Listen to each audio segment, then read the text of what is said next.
It depends on what you go to books for, right? I'm thinking of myself being an English major and having studied, approaching books as almost like a scholarly material. Even when I read quote unquote popular books, it's almost like a occupational hazard, right? I can't approach a book as just surface level.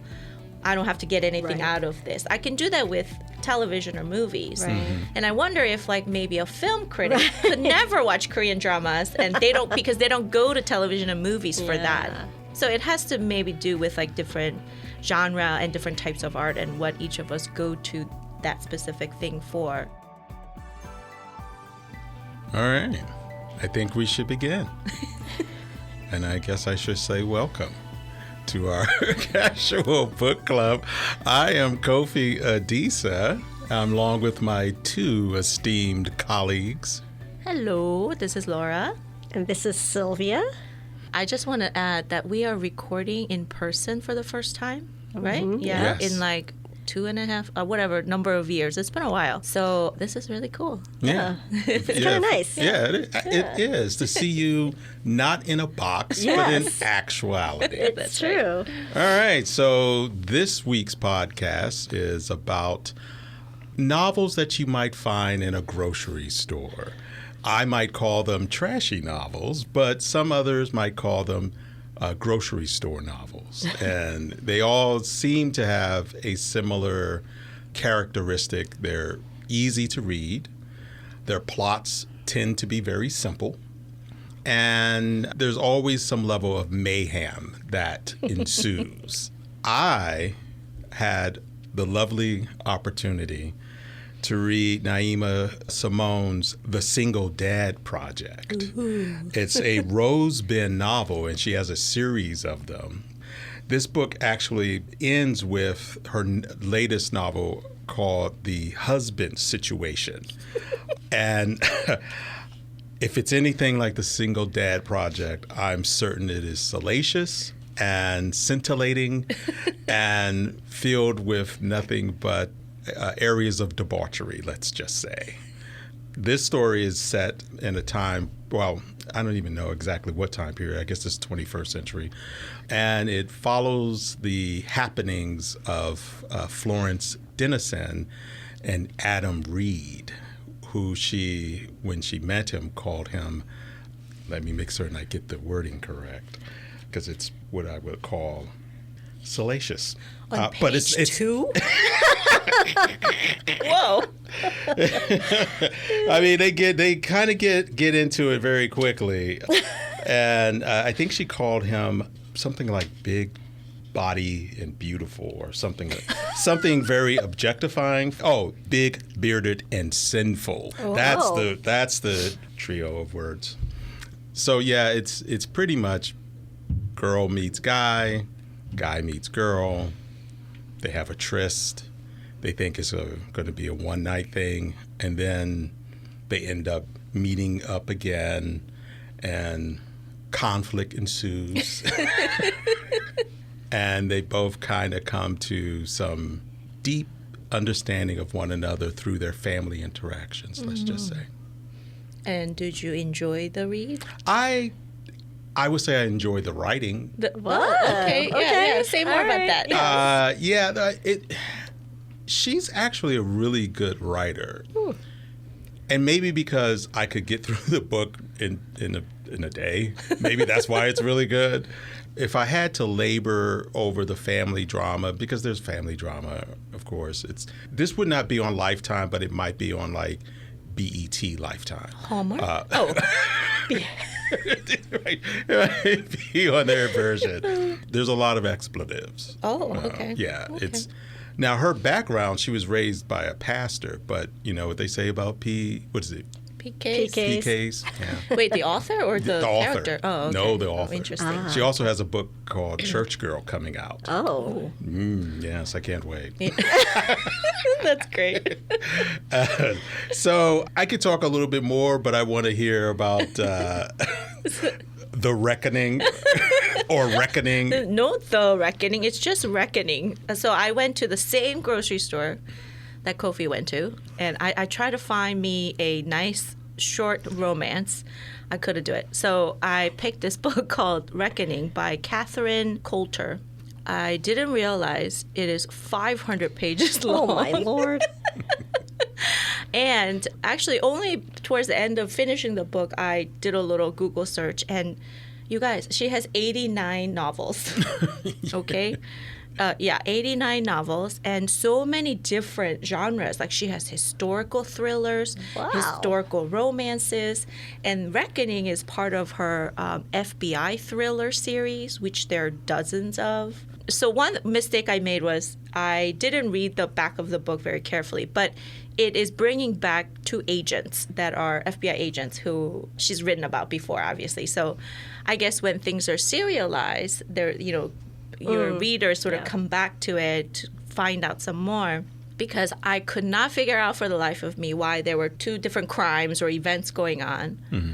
And I was sure that they were going to meet at the end somehow, like they were going to be linked, right? They shared the same criminal or motive or something. Right. Now, there's some similarities between the two plot lines, but basically it's the two different agents that we're following, and they happen to be married.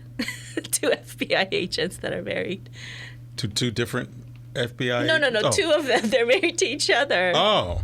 And we're following each of their sort of like different situation. Huh. And then the thing where I was waiting for the two events to meet never happened after 500 pages. So I was kind of confused. Like, I'm just like waiting for that. And so I thought that was really interesting. They don't have to meet. There's like two novels in one. Only thing that they share is that the two agents involved are married. And they're like recurring characters in this novel. The first kidnapping happens on page 1, like sentence 1. But then nothing happens for like 200 pages, and it was a little bit painful. But I did also have to, because I was trying to get through the book while folding laundry and stuff, so I got the audiobook. As I listened to part of it on the audiobook, and they actually have two readers, a woman and a man. But they don't necessarily divide up the reading based on male-female characters. So they were just like switching back and forth. Yeah. So that was a little bit confusing. But then because they're kind of dramatizing the reading too, so it was not a straightforward like somebody reading the book. So it was like a really interesting experience for me. But the writing is, I don't want the fans of Catherine Coulter to come after me. But I was telling my husband, it's very stilted. Like the dialogue is like, who talks like this? And like so cliche. The bad guys keep saying bitch, like all the time. They're calling everybody bitch. But she doesn't write any profanity beyond that. That was interesting, right? I don't think there was any like F-bombs or... She should be introduced to Naima. Yeah. Oh my gosh. Yeah. So anyway, I'm glad I read it. My husband asked me, is it like, the John Grishams and the Tommy Clancy's? And I actually read a lot of John Grisham, like back in the 90s, I think, or early 2000s. And I do think John Grisham's writing is better. And he did sort of go into quote-unquote literary fiction, too, later on. But anyway, I don't think this is quite John Grisham. But no, darn. It was not fun for me. Well, you guys at least got through your novels. I could not. And I tried to choose ones that were like fairly popular. And in full disclosure, I did not want to spend money on like, this challenge that really was kind of like, the odds of me, liking anything I'm going to pick out are pretty low. Let's just be honest. So I picked off of the Kindle. It was for free to me. Oh, nice. Yeah, and so there were a lot on there. So really? Yeah, I tried to start the Bridgerton because that's popular. That's very popular. I could not get through it. Did you watch Bridgerton? It was just cringy. I did, and even that the monologue, who is like that Julie Andrews does like the voiceover like of Lady Whistledown. Even that is like a little cringy to me, but it's like a campy show, so I can get through that. Also, like it has a fast forward function versus books. And then I was like, okay, I'll pick one that seems to be very, very popular as well. So then I picked 50 Shades of Grey. That's free on Kindle? Well, it's because I have a lot of credits racked up. So, okay. So then I had like a moral dilemma here because we've read books, right? Like we read the Shigru series, and that's not exactly the genre of book that I would be. I love thrillers, but, we talked about how very problematic that book is, and its portrayal of women and toxic masculinity and all of that. But what was really delightful about reading that book was that he at least is good with words. His writing is alive, and that's something he often talked about, is that if the writing is dead, then you're pretty much, doesn't matter how good of a story you have. Now here is a case where the story was neither good nor was the writing. And that's really what got me. I felt insulted, a little bit. And if any of you listeners are fans, I do apologize. I'm not making any moral judgment about your taste in books. No, none of us are. It's just, time is precious these days. And if I'm going to be reading something, I want it to, I don't know, be good at words. I understand the irony of that statement. But I'll give you an example from a reader's review on Goodreads that I thought just completely summed up the experience. So this reader says that she went back and counted and kept track throughout the book. And do you have any idea how many times Anna, the main character, said, "Oh my," in this monumentally bad missive? Do you? I'll tell you. 79. 79 times. He pulled me back against his chest. "Oh my." He began kissing me. "Oh my." And that kind of sums it up. And then the other thing, speaking of using, expletives, it sounds like your book, Kofi, the author used a lot of choice words. Yes. At least that's a variety of diction. It is, and it was appropriate at the time. Yeah. This writer liked to privilege the word crap, which I think it's hard to pull that off in any fiction, right? But she's constantly saying crap, holy crap, double crap. Oh crap. So I was just like, come on, we can do better. We can do better than this. And I get it. Maybe the author was trying to reflect the way that a young, naive girl might be speaking, right? Yeah. But internally. Right. But this person's supposed to be an aspiring journalist. Huh. Yeah, and it just didn't fit, this kind of quirky, klutzy, she's pretty, but she doesn't know she's pretty, like journalist who just is not very good with words or lacks some kind of self-awareness. Anyways. It's funny that you mentioned about the moral dilemma. When I told my wife, I sent the two of you a text saying, "Don't judge me." And my wife, Angie, said, "Oh, I'm Judge Judy and Greg Mathis judging you." All the judges. Yeah, and it's not like I was thinking, like, am I a snob? Am I like one of those, highfalutin, pretentious literary snobs? But no, I like popular fiction. I like Stephen King. Yeah. I like some Grisham, I like some of these other ones. It's just the writing was... Yeah, I am a snob. I lean into it, and I try to find something redeeming about the book. Now, would I read another one? I think I might. But well, Church Girl obviously is coming up. So I mean, I've already have 4 chapters of the husband situation, so I gotta see what happens. Okay. I don't have to see what happens. I think for me, what was surprising was the level of emotion, and that's one of the things that people were critical of the book, not in a negative way, but in a positive way, that there was a lot of emotion there. It wasn't just physical emotion, but deep family trauma and everything. And I guess I liked that aspect of it, but everything was sort of neatly constructed. Like you knew when the salacious was coming. It didn't creep up on you. It was like, here I am. And let's commence. And so, where your book, the action started after 200, this was pretty raucous. They started out pretty hot and heavy. And then, it's one of these books that if it became a TV movie, you know exactly how it ends. I'm not going to ruin it for those who really want to find out about this single dad project. If you've read one of these before, you kind of know what's going to happen. I do think maybe the upside, maybe the upside of reading the romance genre from the grocery store is probably it is high in emotion, and I can think of it as like almost like soap operas or something just like that, thinking right? that, yeah. Yes. But I think with picking this thriller, this particular one, so there was very low emotional engagement, right? And it was just action, action, action, as in people trying to figure out what's going on with so many different characters involved. And I was trying to think who is like powering through this book like really quickly and just devouring it and enjoying it. And obviously this author has success because people are reading it, right? And then I thought, because if it's a serialized kind of a thing, I don't exactly know how many books she's written with these two characters.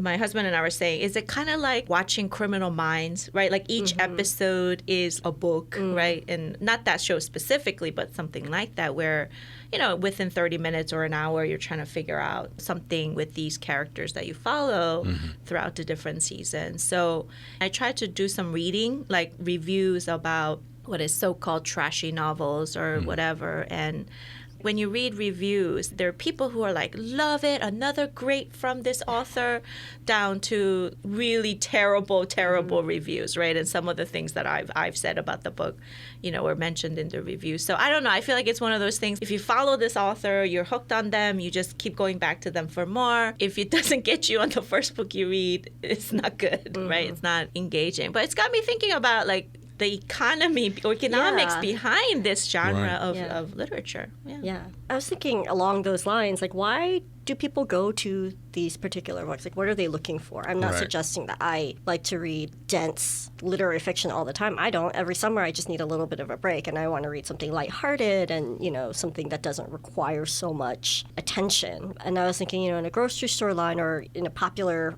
kind of fiction genre, why is it that folks go to this? What's the fix that they're looking for? You know, are they looking for an escape, right? A quick escape, which is what my first thought was. Are they looking to feel something in the emotional or hyper-emotional plot lines that you sometimes see, and some of the quote-unquote realistic but unrealistic dialogue that you hear? I was thinking about soap operas for that same reason, and I was actually thinking about the K-drama genre, too, because that is something that, you know, I'll watch a K-drama. I grew up on those as like a way to dissociate, right, with just decompress, don't think. But the tropes are so familiar, and they are sometimes cringy. And then I was thinking, how different is that from this, except for like the BDSM scenes, right? For 50 Shades of Grey, you have a rich, powerful CEO, and then this kind of derpy, you know, like... That is the you know, plot girl line of half of Korean dramas. Yeah. And then, like,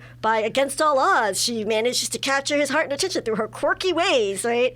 And I was like, oh my gosh, you know, it's the same. The tropes are usually the same, and and everybody understands so unrealistic, you know, and you're not going to it for any sort of fulfillment or for the good writing, apparently, but you're going to it for this sort of reason. Maybe, I mean, it's true. It's not like all books that are labeled literary fiction are good, or ones that we individually would all love, right? It's not about that.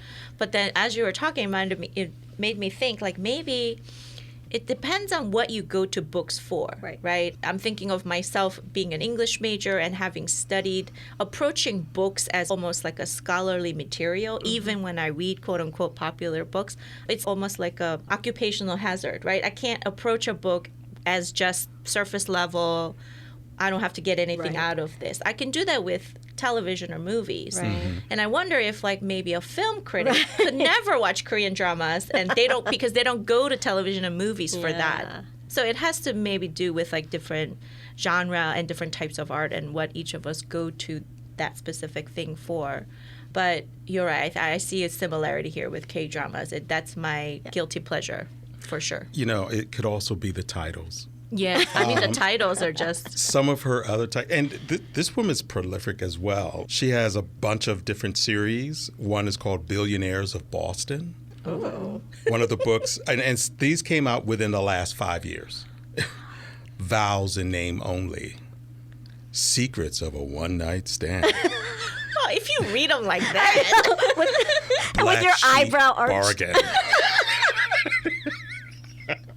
And then of the Rose Bins, because this is one, Slow Dance at Rosebin, The Road to Rosebin, A Kiss to Remember, Christmas in Rosebin, The Love List, and, here's a good one, Trouble for Hire. Oh, my. Yeah. So I think it is escapism. Yeah. I mean, and, my wife told me the story that when she was in South Carolina as a young girl visiting relatives, her aunt had all these boxes of books like this. And that was the only thing she could do is read these books. And she said, the moral of the story is, this is why I hate romance. Because it's always objectifying women or objectifying men. And it's all, frivolous and phony. But I actually don't think this is frivolous. Or phony. It is unrealistic. Some of the conversations that are happening, it would never happen like that. You wouldn't have those kinds of conversations at those moments. But I think the way the narrative works, and this is a common narrative trope, it's basically her point of view, then his point of view, then her point of view, then his. It's kind of back and forth. And so then there's this meeting in the middle, and then it kind of branches out. But yeah, I think that people come to these because, one, they're easy to read. Two, you kind of know what you're getting. There may be some surprise, but it's not that surprising. Yeah. And I do think if you are a reader of literature with the capital L, you might look at this book and go, oh. But if you're just a reader, a part of a casual book club, There you go. you're going to read this and go, I might read another one in another lifetime. There's also something I found about even the titles that you were just listing off, Kofi. There's almost something a little bit voyeuristic. Exactly. About some of these books where you can kind of go into somebody's life and look at the dirty laundry, but you're not actually doing that because who wants to? That's too messy for real life, right? Or so we think. I don't know what kind of lives y'all are living out there, but so we think. But there's almost something a little bit like, you can kind of take a look, peek behind the curtains, and then just, all right, shut the book and go about your merry way. And there's something to that, especially now. I mean, I think it's just a win if somebody is picking up a book and reading through it, even if it is not the best written book out there. I think that the practice of reading something, words on a page itself, does something for the mind, and that's a win. Well, I think that this thing I think you said earlier about formula, right? Some readers, I think, find great comfort in formulas because, and I feel that way about the dramas, like especially the Korean dramas. No matter how twisted it gets in the middle, I know it's going to resolve a certain way. Yeah. And it almost always does, right? I'm not looking for surprise endings when I watch those because I'm looking to escape and not worry. And I don't like it when the antagonist is too evil, right? Because that stresses me out. And I wonder if in these kinds of books too, especially if they're serialized and you read a particular author over and over, let's say you read all 80 of her books, then you come to know what to expect, and there's a level of comfort in that, right? And in general, I think when I pick up a book, I'm not looking for that. I want to be surprised. I want to see something new, different, weird. Like the last book we read, Percival Everett's book, right? That was wild. Experimental, and it was wild. Fun. And I like that in books. So again, I think it really does depend on what people are turning to books or music or art or whatever, what form of art for, and getting that through that particular genre. So would you guys read the next book in the series, Laura? Would you read the... No, I'm sorry, not this one. But I was thinking maybe I want to read more John Grisham, right?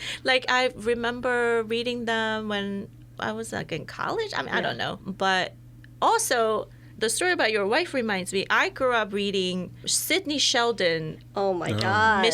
What are they, mysteries? Or what are they, thrillers, kind of? I think they're kind of like Reckoning. They are. And my dad had them in Korean. And he had a few of those books at home. And this is while we're living here in the States, so it's not like he had access to a lot of Korean books. But I would find them on the shelf and read them. So I kind of grew up reading that. And once I got a little bit older and I could check out books from the library, I Yeah. started getting the Sidney Sheldon novels in English. I read those and really enjoyed them. I enjoy that genre.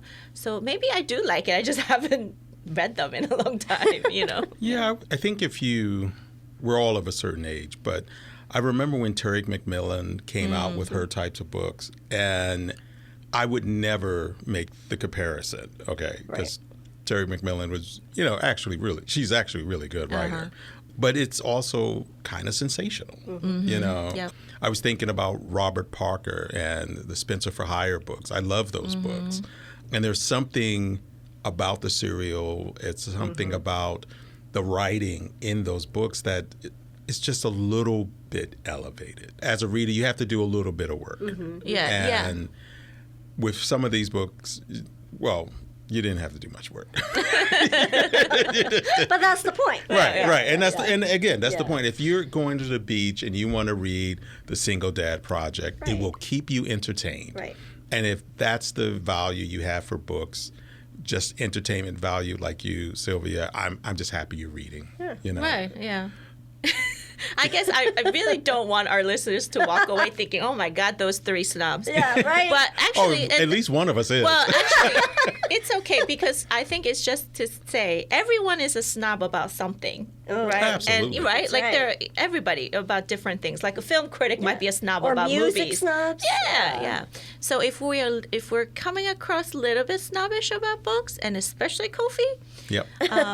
that's not to say don't read these, Yeah. right? I think that's great. I think whatever gets you going, you should read it. Right. And the three of us, I did say I like the writing. That's true. That's true. Yeah. I mean, it was easy to follow.